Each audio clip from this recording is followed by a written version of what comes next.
Ram Ram. WhatsApp पे एक बहुत ही सुंदर संदेश आया। ये संदेश आपके साथ साझा कर रही हूँ। ये संदेश है अंतर का।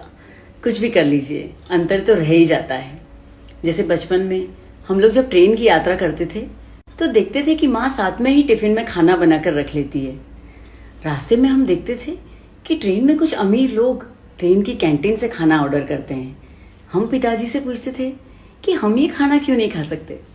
पिताजी समझाते, बेटा ये खाना बहुत महंगा है, हम लोग नहीं मंगा सकते, वो अमीर लोग हैं, उन्हें खाने दो।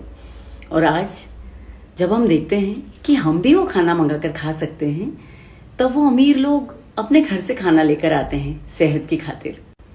आखिर अंतर तो रह ही गया। बचपन में हम लोग हमेशा सूती कपड़े पहनते थे और देखते थे कि हमारे कुछ अमीर दोस्त टेरेलिन के और सिंथेटिक कपड़े पहनते हैं।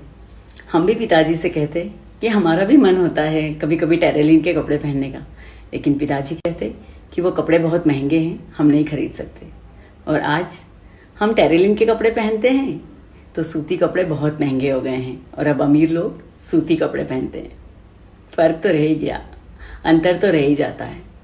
बचपन में अगर कोई कपड़ा फट जाता था तो माँ उसे बड़े सलीके से सिल देती थी, या फिर पिताजी लॉन्ड्री से रफू करवा लाते थे और हम उसे खुशी खुशी पहनते थे। बस फर्क यही था कि हम उस रफू वाले हिस्से को छुपा छुपा कर पहनते थे। लेकिन आज अमीर लोग फटे हुए कपड़े बाजार से महंगे दामों में खरीदते हैं और हमें इतने कपड़े हो गए हैं कि फटे हुए कपड़े पहनने की जरूरत नहीं बची। आखिर अंतर तो अब भी रह गया। जब हम छोटे थे तो साइकिल बड़ी मुश्किल से खरीदी थी और वो अमीर लोग स्कूटर पर स्कूल कॉलेज जाते थे। जब हमने स्कूटर ले ली तो उन्होंने कार ले ली, जब हमने भी कार ले ली तो उन्होंने बड़ी कार ले ली। अब हम भी बड़ी कार लेने लायक हो गए हैं तो वो अमीर लोग साइकिल चलाने लगे हैं। अंतर तो अब भी रह गया। बचपन में माँ अक्सर ज्वार की रोटी बना लेती थी और अमीर लोग हमेशा गेहूं की रोटी टिफिन में लाते थे। हम भी माँ को कहते, माँ रोज गेहूं की रोटी बनाया करो ना, लेकिन माँ कहती गेहूं महंगा है। और आज हम गेहूं की रोटी खा सकते हैं और वही अमीर लोग सेहत की खातिर ज्वार और बाजरे की रोटी खा रहे हैं। अंतर तो फिर भी रह गया ना।